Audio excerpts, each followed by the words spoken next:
അപ്പൊ നമ്മൾ അന്തർദേശീയ തലത്തിലുള്ള വളരെ പ്രധാനപ്പെട്ട ചില കറണ്ട് അഫയേഴ്സുകളാണ് പഠിച്ചത്. അതായത് എപ്പോഴും പറയുന്നത് പോലെ തന്നെ ഇത് മാത്രമല്ല കറണ്ട് അഫയേഴ്സ് എന്ന് പറയുന്നത്, പക്ഷെ ഇത്രയെങ്കിലും നിങ്ങൾ എന്ത് ചെയ്യണം, നിർബന്ധമായിട്ടും പഠിച്ചിരിക്കണം. മാത്രമല്ല LDC പോലുള്ള പരീക്ഷകളിലേക്ക് വരുമ്പോൾ അന്തർദേശീയ തലത്തിലേക്കാളും കൂടുതൽ ദേശീയ തലത്തിൽ നിന്നും അതുപോലെ സംസ്ഥാന തലത്തിൽ നിന്നുള്ള കറണ്ട് അഫയേഴ്സുകളാണ് ചോദിക്കാനായിട്ട് സാധ്യത. നമ്മൾ അടുത്തതായിട്ട് നോക്കാൻ പോകുന്നത് ദേശീയ തലത്തിലെ 2023 ജനുവരിയിലെ ഏറ്റവും പ്രധാനപ്പെട്ട ചില കറണ്ട് അഫയേഴ്സ് ആണ്. അപ്പൊ ആദ്യം തന്നെ നമുക്കൊരു എയർപോർട്ടുമായി ബന്ധപ്പെട്ട കാര്യം നോക്കാം. ഗോവയിലെ ഗ്രീൻഫീൽഡ് എയർപോർട്ടിന്റെ പുതിയ പേര് അല്ലെങ്കിൽ ഏത് വ്യക്തിയുടെ സ്മരണാർത്ഥമാണ് ഈ എയർപോർട്ടിന് പേര് നൽകിയിരിക്കുന്നത് എന്നുള്ളതാണ്. അപ്പൊ വ്യക്തി ആരാണ് എന്ന് പറഞ്ഞാൽ നിങ്ങൾക്ക് എല്ലാവർക്കും അറിയായിരിക്കും. മനോഹർ പരീക്കർ ആണ്. ഗോവയുടെ മുഖ്യമന്ത്രി ആയിരുന്നു, ഇന്ത്യയുടെ പ്രതിരോധ മന്ത്രിയുമായിരുന്നു. അപ്പം അന്തരിച്ചിട്ട് വളരെ കുറച്ച് വർഷങ്ങളെ ആവുന്നുള്ളൂ. അപ്പൊ അദ്ദേഹത്തിന്റെ പേരിലാണ് എന്ത് ചെയ്യുന്നത്, ഈ പറയുന്ന ഗ്രീൻഫീൽഡ് ഇന്റർനാഷണൽ എയർപോർട്ടിന്റെ പേര് മാറ്റിയിരിക്കുന്നത്. അപ്പൊ ഗോവയിലാണ് എയർപോർട്ട് എന്ന് പറയുന്നത്. വളരെ പ്രധാനപ്പെട്ട ഒരു കറണ്ട് അഫയേഴ്സ് ആണ്. ഇത് വേറൊരു രീതിയിലും ചോദിക്കാം. അതായത് എന്താണ്, മനോഹർ പരീക്കർ എയർപോർട്ട് സ്ഥിതി ചെയ്യുന്നത് ഇന്ത്യയിലെ ഏത് സംസ്ഥാനത്താണ് എന്നുള്ള രീതിയിൽ ഒരു ചോദ്യത്തിനും സാധ്യതയുണ്ട്. അതുകൊണ്ട് തന്നെ നോക്കിയിരിക്കുക. അടുത്തത് നമ്മുടെ കറണ്ട് അഫയേഴ്സുമായി ബന്ധപ്പെട്ട് നമുക്കറിയാം, മണിപ്പൂർ എന്ന് പറയുന്നത് ഇന്ന് വളരെ കത്തി നിൽക്കുന്ന ഒരു വിഷയമാണ്. മണിപ്പൂരുമായി ബന്ധപ്പെട്ട ചോദ്യങ്ങളൊക്കെ വരാൻ, അത് കറണ്ട് അഫയേഴ്സിൽ മാത്രമല്ല ജോഗ്രഫിയുമായി ബന്ധപ്പെട്ടും ഒക്കെ വരാനുള്ള സാധ്യതയുണ്ട്. അതുകൊണ്ട് തന്നെ ഇക്കാര്യം ഒന്ന് അറിഞ്ഞിരിക്കുക. മെയ്തേയ് സാംസ്കാരിക ആചാരവും അതേപോലെ തന്നെ ഇമോയു ദിനവും ഏത് സംസ്ഥാനവുമായിട്ട് ബന്ധപ്പെട്ടിരിക്കുന്നു? ഇത് രണ്ടും, ഈ പേരുകളൊന്ന് ഓർത്തു വെക്കുക. മെയ്തേയ് സാംസ്കാരിക ആചാരം അല്ലെങ്കിൽ മെയ്തേയ് സാംസ്കാരിക ഉത്സവം എന്ന് പറയുന്നത് അവിടുത്തെ ഗോത്ര വിഭാഗത്തിന്റെ ഏറ്റവും പ്രധാനപ്പെട്ട ഉത്സവങ്ങളിൽ ഒന്നാണ്.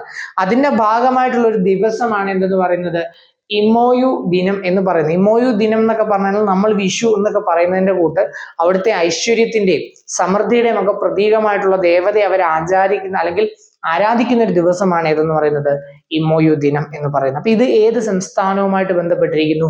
മണിപ്പൂർ എന്ന് പറയുന്ന സംസ്ഥാനവുമായിട്ട് ബന്ധപ്പെട്ടിരിക്കുന്നു. ഇനി ഏറ്റവും പ്രധാനപ്പെട്ട കറണ്ട് അഫയേഴ്സ് 2023 ജനുവരിയിൽ വന്നതാണ്. എന്ത്, രാജ്യത്തെ തന്നെ ആദ്യത്തെ താളിയോല മ്യൂസിയം ആരംഭിക്കുന്നത് എവിടെയാണ്? സംസ്ഥാനം കേരളമാണ്, തിരുവനന്തപുരത്താണ് ആരംഭിക്കുന്നത്. അപ്പൊ രാജ്യത്തെ ആദ്യത്തെ താളിയോല മ്യൂസിയം ആരംഭിച്ചത് എവിടെയാണ്? തിരുവനന്തപുരത്താണ്. ഇനി അടുത്തത് കേരളവുമായി ബന്ധപ്പെട്ടൊരു കാര്യം പറഞ്ഞുകൊണ്ട് തന്നെ കേരളവുമായി ബന്ധപ്പെട്ട ദേശീയ തലത്തിൽ വന്ന മറ്റൊരു ന്യൂസ് കൂടി പറയാം. 2023 ഇന്ത്യൻ ലൈബ്രറി കോൺഗ്രസിന്റെ വേദി എവിടെയായിരുന്നു? കണ്ണൂരായിരുന്നു. മുഖ്യമന്ത്രിയായിട്ടുള്ള പിണറായി വിജയനാണ് ഇത് ഉദ്ഘാടനം ചെയ്തത്. ഓൾ ഇന്ത്യ തലത്തിൽ നടക്കുന്ന ലൈബ്രറി കോൺഗ്രസ് ആണ്. അത് 2023 നടന്നത് എവിടെയാണ്? കേരളത്തിലെ കണ്ണൂരായിരുന്നു നടന്നത്. അപ്പൊ രണ്ട് കാര്യങ്ങൾ കേരളവുമായി ബന്ധപ്പെട്ട് നമ്മൾ പറഞ്ഞു. ആദ്യത്തെ താളിയോല മ്യൂസിയവും അതേപോലെ തന്നെ ലൈബ്രറി കോൺഗ്രസിന്റെ വേദി. ഇത് രണ്ടും മറന്നുപോയില്ലല്ലോ. ഇനി അടുത്തതൊരു പദ്ധതിയാണ്. അപ്പൊ ദേശീയ തലത്തിൽ തന്നെ വിദ്യാഭ്യാസ തലത്തിൽ പല പിന്നോക്കാവസ്ഥയെ നിലനിൽക്കുന്നത് കൊണ്ട് തന്നെ ത്രിപുര ഇതിനെ മാറ്റാൻ വേണ്ടിയിട്ട് അവതരിപ്പിച്ചൊരു പദ്ധതിയാണ് ഏതെന്ന് പറയുന്നത്, സഹർഷ് വിദ്യാഭ്യാസ പദ്ധതി എന്ന് പറയുന്നത്. അപ്പൊ സഹർഷ് വിദ്യാഭ്യാസ പദ്ധതി അവതരിപ്പിച്ചത് ഏത് സംസ്ഥാനമാണ്? ത്രിപുരയാണ് ശരി ഉത്തരം എന്ന് പറയുന്നത്. അടുത്തത് നമ്മൾ എല്ലാവരും കേരളവുമായി ബന്ധപ്പെട്ട് അല്ലെങ്കിൽ നമ്മൾ ഏറ്റവും കൂടുതൽ ആ സമയത്ത് ചർച്ച ചെയ്തൊരു വിഷയമായിരുന്നു. നമ്മുടെ കറണ്ട് അഫയേഴ്സ് വീഡിയോയിലും ഒക്കെ ഉൾപ്പെടുത്തിയിരുന്നു. എന്താണ്, ഇന്ത്യയിലെ ഭരണഘടനാ സാക്ഷരത ജില്ലയായി മാറിയത് ഏത് ജില്ലയാണ്?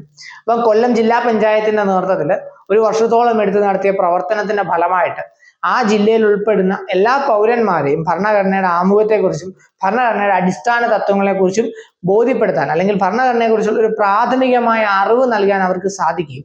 ഇതുവഴി ഭരണഘടനാ സാക്ഷരത കൈവരിച്ച ഏറ്റവും കൂടുതൽ ജനങ്ങളുള്ള ജില്ലയായി മാറുകയും ചെയ്തത് ഏതാണ്? കൊല്ലം ജില്ലയാണ്.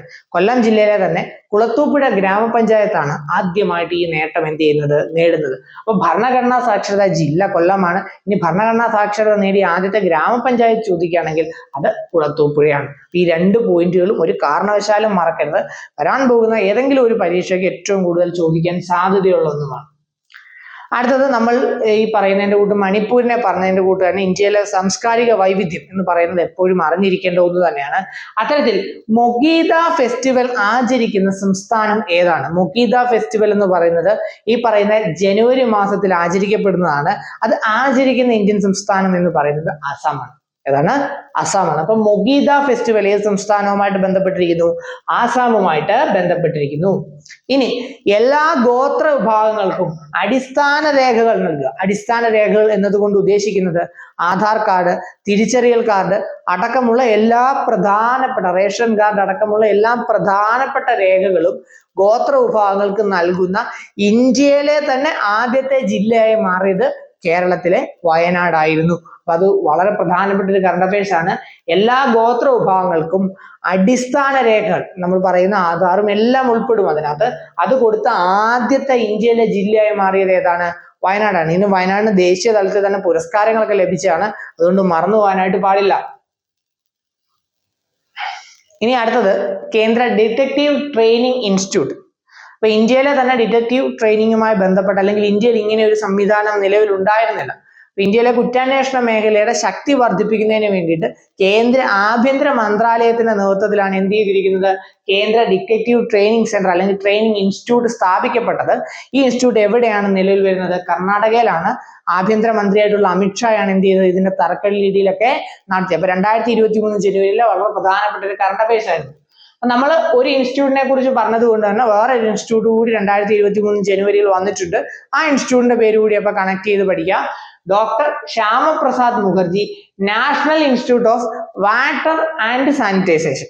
അതായത് ഇന്ത്യയിലെ ജലശുദ്ധീകരണവും അതേപോലെ തന്നെ ശുചിത്വവുമായി ബന്ധപ്പെട്ട പഠനാവശ്യത്തിന് വേണ്ടി കേന്ദ്രം അല്ലെങ്കിൽ ദേശീയ തലത്തിൽ സ്ഥാപിക്കപ്പെട്ട ഇൻസ്റ്റിറ്റ്യൂട്ടാണ് ഏതെന്ന് പറയുന്നത്? Shyama Prasad Mukherjee national institute of water and sanitisation. ഇത് നിലവിൽ വന്നത് എവിടെയാണ് എന്നതാണ് ചോദ്യം.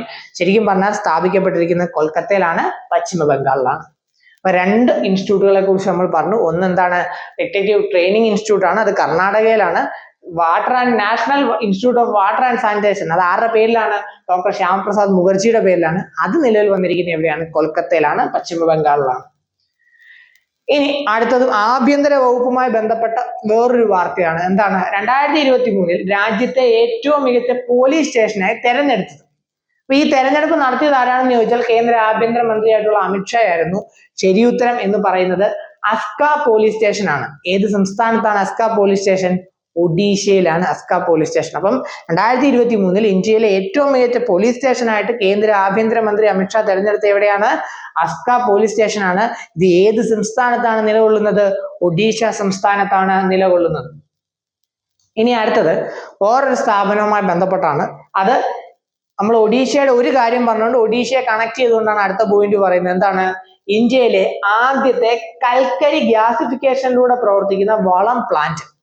അതായത് എന്താണ്? കൽക്കരി എന്ത് ചെയ്യാണ്? ഗ്യാസിഫിക്കേഷൻ ചെയ്ത് കൽക്കരിയെ ഗ്യാസായി മാറ്റി അതിനെ ഇന്ധനമായി ഉപയോഗിച്ചുകൊണ്ട് പ്രവർത്തിക്കുന്ന പ്ലാന്റ് ആണ്. ഇങ്ങനെ നിലവിൽ വരുന്ന ഇന്ത്യയിലെ ആദ്യത്തെ പ്ലാന്റ് കൂടിയാണിത്. ഇത് എവിടെയാണ് നിലവിൽ വരുന്നത്? ഒഡീഷയിലാണ്. അപ്പൊ ഒഡീഷയെ കണക്ട് ചെയ്ത് രണ്ട് കാര്യം പറഞ്ഞല്ലേ. ഇന്ത്യയിലെ ഏറ്റവും മികച്ച പോലീസ് സ്റ്റേഷൻ ഉള്ളത് എവിടെയാണ്? ഒഡീഷയിലെ അസ്കയിലാണ്. ഇനി ഇന്ത്യയിൽ ആദ്യമായിട്ട് കൽക്കരി ഗ്യാസിഫിക്കേഷനിലൂടെ വളം പ്ലാന്റ് നിലവിൽ വരുന്ന എവിടെയാണ്? അതും ഒഡീഷയിലാണ്. അപ്പൊ പഠിച്ചിരിക്കാമല്ലോ. ഇനി നമ്മൾ ഇങ്ങനെ ഓരോ സംസ്ഥാനങ്ങളിലൂടെയാണല്ലോ കടന്നു പോയിക്കൊണ്ടിരിക്കുന്നത്. അടുത്തത് ലോകത്തിലെ ഏറ്റവും വലിയ ഒരു പോളോ കളിക്കാരന്റെ പ്രതിമ ഉദ്ഘാടനം ചെയ്യപ്പെട്ടത് എവിടെയാണ് എന്നതാണ്. അതെവിടെയായിരുന്നു? മണിപ്പൂരായിരുന്നു. അതും കേന്ദ്ര ആഭ്യന്തര മന്ത്രിയായിട്ടുള്ള അമിത്ഷായാണ് ഉദ്ഘാടനം ചെയ്തത്. ഏതാണ്ട് 120 അടിയോളം ഉയരമുള്ള ഒരു പോളോ കളിക്കാരന്റെ പ്രതിമയാണ് എന്ത് ചെയ്തത്? മണിപ്പൂരിൽ അനാച്ഛാദനം ചെയ്യപ്പെട്ടത്. പോളോയുടെ ഉത്ഭവവുമായി ബന്ധപ്പെട്ട് മണിപ്പൂർ എന്ന് പറയുന്ന സംസ്ഥാനത്തിന് വലിയ പ്രാധാന്യം ഉള്ളത് കൊണ്ട് തന്നെ പോളോയ്ക്ക് മണിപ്പൂരിൽ വലിയ പ്രാധാന്യമാണുള്ളത്. ഈ ചരിത്രത്തെ പ്രിസർവ് ചെയ്യുന്ന രീതിയിൽ അല്ലെങ്കിൽ ഇതിനെ സംരക്ഷിക്കുന്ന രീതിയിൽ മണിപ്പൂരിന്റെ ഒരു അടയാളം എന്ന രീതിയിലാണ് ഏറ്റവും വലിയ പ്രതിമ, ഏതാണ്ട് 120 അടി വരുന്ന പ്രതിമ എവിടെ അനാച്ഛാദനം ചെയ്യപ്പെട്ടത്? മണിപ്പൂരിൽ. ശരിക്കും പറഞ്ഞാൽ മണിപ്പൂരിലെ ഇംഫാലിലാണ്, മണിപ്പൂരിന്റെ തലസ്ഥാനമായിട്ടുള്ള ഇംഫാലിലാണ് എന്ത് ചെയ്തിരിക്കുന്നത്? ഈ പറയുന്ന പ്രതിമ അനാച്ഛാദനം ചെയ്തത്. ആരാണ് ചെയ്തത്? കേന്ദ്ര ആഭ്യന്തര മന്ത്രി അമിത്ഷായാണ് ചെയ്തത്. ഇതെല്ലാം 2023 ജനുവരിയിൽ നടന്നിട്ടുള്ള കാര്യങ്ങളാണ്. ഇനി ഇതേ സമയത്ത് തന്നെയായിരുന്നു മറ്റൊരു സംഭവം നടന്നത്. എന്താണ്? പ്രധാനമന്ത്രി എന്ത് ചെയ്തു? ആൻഡമാൻ നിക്കോബാർ ദ്വീപ സമൂഹത്തിലെ 21 ദ്വീപുകൾക്ക് എന്ത് ചെയ്തു? പേര് കൊടുക്കാനായിട്ട് തീരുമാനിച്ചു. ആരുടെ ബഹുമാനാർത്ഥം?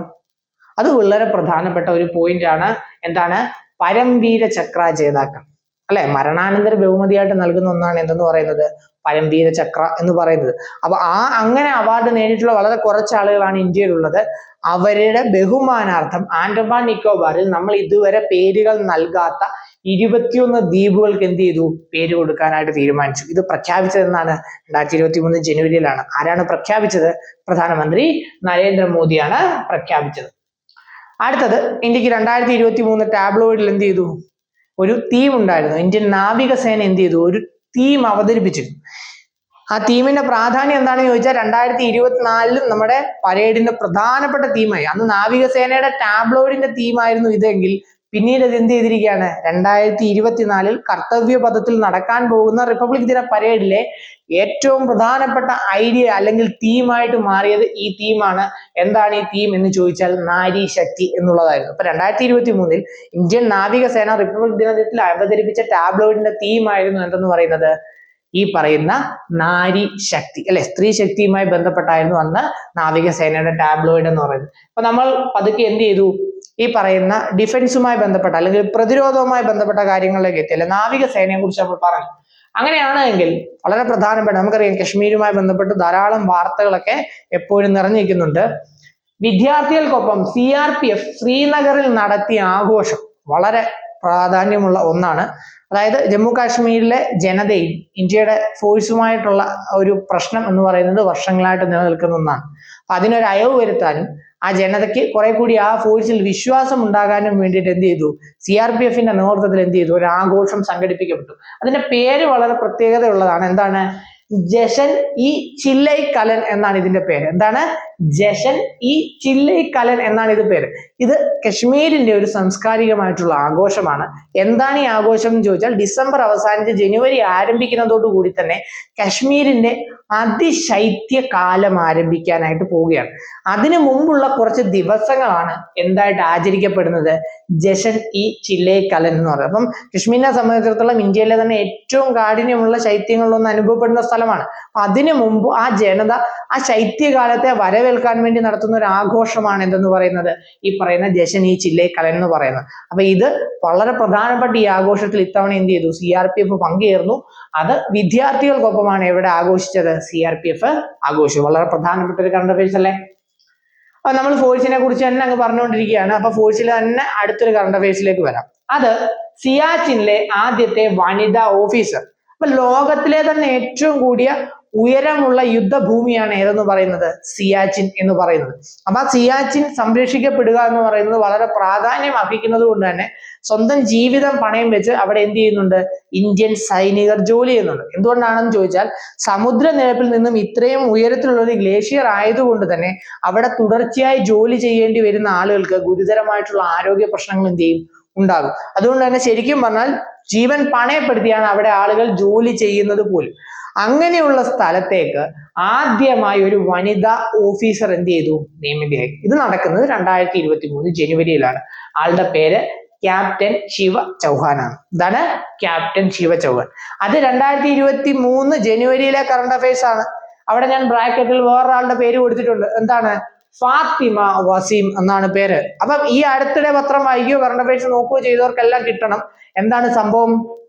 സിയാച്ചിനിലെ ആദ്യത്തെ വനിതാ ഓഫീസർ ക്യാപ്റ്റൻ ശിവൻ ചൗഹാൻ ആണെങ്കിൽ സിയാച്ചിനിലേക്ക് ആദ്യമായി നിയമിതയാകുന്ന വനിതാ മെഡിക്കൽ ഓഫീസറായി മാറിയ വ്യക്തിയാണ് ആരെന്ന് പറയുന്നത്?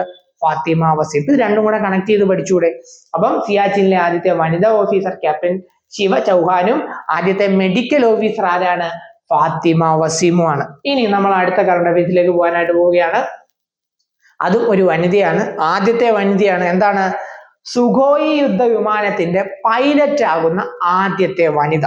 വളരെ പ്രധാനപ്പെട്ട ഒരു പേരാണ്. അവാനി ചതുർവേദി എന്നാണ് പേര്. അപ്പൊ നമുക്ക് ഇവരെല്ലാം ഇങ്ങനൊരു ഓർഡർ പഠിക്കുമ്പോൾ നമുക്ക് ഇവരെയൊക്കെ പരസ്പരം ഒന്ന് കണക്ട് ചെയ്തൊക്കെ പഠിക്കാനായിട്ട് പറ്റും. അപ്പൊ ക്യാപ്റ്റൻ ശിവ ചൗഹാൻ എന്താണ്? സിയാച്ചിനിലെ വനിതാ ഓഫീസറാണ്. അവാനി ചതുർവേദി എവിടെയാണ് നിയമിതയായത്? സുഖോയി യുദ്ധവിമാനത്തിന്റെ പൈലറ്റ് ആയിട്ട് നിയമിതയാകുന്ന ആദ്യത്തെ വനിതയാണ് ആരെന്ന് പറയുന്നത്?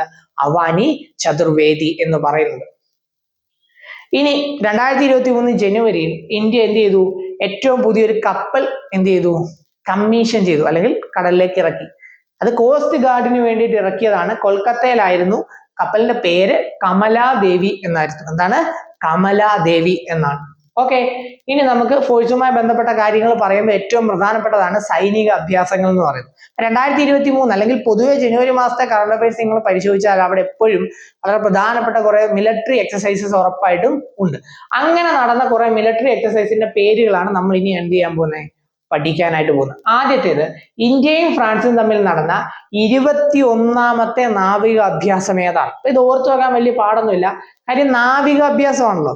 അപ്പം നാവികം എന്ന് പറയുമ്പോൾ എന്താണ്, കടലാണ്. അപ്പൊ ഇന്ത്യയുടെ ഒരു പരമ്പരാഗതമായ വിശ്വാസം അല്ലെങ്കിൽ ഹൈന്ദവ വിശ്വാസങ്ങൾ പ്രകാരം എന്താണ്, കടലിന്റെ ദേവൻ എന്നൊക്കെ അറിയപ്പെടുന്നത് ആരാണ്? അത് വരുണദേവനാണ്. അപ്പൊ അതുകൊണ്ട് തന്നെ ഫ്രാൻസും ഇന്ത്യയും തമ്മിൽ നടക്കുന്ന ഈ നാവിക അഭ്യാസത്തിന്റെ പേരെന്താണ്? ഓപ്പറേഷൻ വരുണ എന്നാണ് അറിയപ്പെടുന്നത്. ഇനി അടുത്തത് രാജസ്ഥാനിലെ ജയ്സാൽമീറിൽ നടന്ന ഇന്ത്യ ഈജിപ്ത് സംയുക്ത സൈനിക അഭ്യാസം ഏതാണ്? അതിന്റെ പേര് ഓപ്പറേഷൻ സൈക്ലോൺ എന്നാണ്. അപ്പൊ നമ്മൾ ആദ്യം പഠിച്ചത് ഇന്ത്യയും ഫ്രാൻസും, അത് നാവിക അഭ്യാസമാണ്, വരുണ എന്നായിരുന്നു പേര്. ഇവിടെ വരുമ്പോൾ രാജസ്ഥാനിലെ ജയ്സാൽമീർ, അതായത് മരുഭൂമിയിലാണ്, അവിടെ നടന്ന ഇന്ത്യ ഈജിപ്ത് സംയുക്ത സൈനിക അഭ്യാസത്തിന്റെ പേരെന്താണ്? അത് ഓപ്പറേഷൻ സൈക്ലോൺ എന്നാണ്. ഇനി അടുത്ത നമ്മൾ നോക്കാൻ പോകുന്നത് ഇന്ത്യയുടെ കര, നാവിക, വ്യോമസേനകൾ, അതായത് ഇന്ത്യയുടെ പ്രധാനപ്പെട്ട ഈ 3 ഫോഴ്സുകളും കൂടി ഒന്നിച്ച് സംയുക്തമായി നടത്തിയ സൈനിക അഭ്യാസം വളരെ പ്രധാനപ്പെട്ടതാണ്, ഉറപ്പായിട്ടും പഠിച്ചിരിക്കുക. ആന്ധ്രാപ്രദേശിലെ കാക്കിനഡയൊക്കെ നമ്മൾ ഹിസ്റ്ററി പഠിക്കുന്ന സമയത്ത് വളരെ വ്യക്തമായിട്ട് പരിചയപ്പെട്ടിട്ടുള്ള സ്ഥലമാണ് അല്ലെ. അങ്ങനെ ആന്ധ്രാപ്രദേശിലെ കാക്കിനഡയിൽ നടത്തിയ സൈനിക അഭ്യാസം ഏതാണ് എന്ന് ചോദിച്ചു കഴിഞ്ഞാൽ അത് ഏതാണ്? അത് ആംപെക്സ് 2023 ആയിരുന്നു. ആംപെക്സ് 2023 എന്താണ്? ഇന്ത്യയുടെ തന്നെ കര, നാവിക, വ്യോമസേനകൾ സംയുക്തമായി നടത്തിയ സൈനിക അഭ്യാസമാണ് ഏതെന്നറിയപ്പെടുന്നത്? ആംപെക്സ് 2023. അപ്പൊ ദേശീയ തലത്തിൽ വളരെ പ്രധാനപ്പെട്ടതും ഉറപ്പായും പഠിച്ചിരിക്കേണ്ട കറണ്ട് അഫയേഴ്സുകളാണ് നമ്മൾ ചർച്ച ചെയ്തത്. അപ്പം ഇന്ത്യയുടെ പ്രതിരോധ രംഗവുമായി ബന്ധപ്പെട്ട കറണ്ട് അഫയേഴ്സുകൾ നമ്മൾ എന്ത് ചെയ്തിട്ടുണ്ട്, ഇവിടെ ചർച്ച ചെയ്തിട്ടുണ്ട്. ബാക്കി ഇതിനോടനുബന്ധപ്പെട്ട് 2023 തന്നെ നമുക്ക് കുറെ കാര്യങ്ങൾ കൂടി ചർച്ച ചെയ്യാനുണ്ട്. അത് അടുത്ത വീഡിയോയിൽ ചർച്ച ചെയ്യാം.